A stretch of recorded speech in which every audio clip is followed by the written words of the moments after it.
In today's video, I'm going to teach you how to backup, move, and restore Davinci Resolve databases. This is an essential skill for filmmakers and editors who want to ensure their projects are safe and easily transferable between different devices or collaborators. Let's dive right in. First things first, open the Davinci Resolve application on your computer. This powerful software developed by Blackmagic Design is well loved for its advanced color correction, visual effects, and audio post-production capabilities. Once you've got the application open, you'll want to go ahead and select a project to work with. This can be done either by choosing one you've been developing recently or starting up a new project to demonstrate the database management features we'll cover today. Now that you have your project selected, navigate your way over to the Edit page.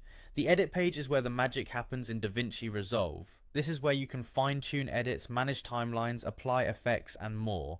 To locate the Edit page, you'll typically see it as one of the options along the bottom of your screen within the Davinci interface. With the Edit page open, the next thing you'll want to do is click on the house icon.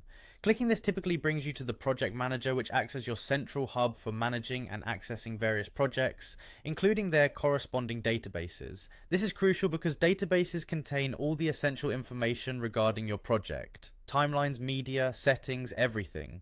Once you're in the project manager, it's time to take action on the database you'd like to back up. Find the database you want. This usually lists all of your current projects, and right-click on it. You'll typically see a menu pop up with various options. Select the backup option. It's as easy as that. The application will then prompt you to choose where you'd like to save your database backup.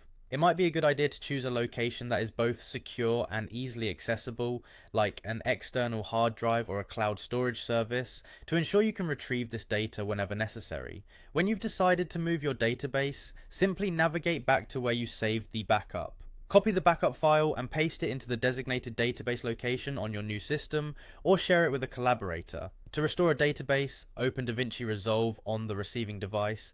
In the project manager, import the database file, and you should see it appear alongside any existing projects. And there you have it. With these straightforward steps, you can easily back up, move, and restore your Davinci Resolve databases, keeping your projects safe and mobile. Remember to perform regular database backups to prevent any potential loss of your invaluable creative work. Thanks for watching, and happy editing.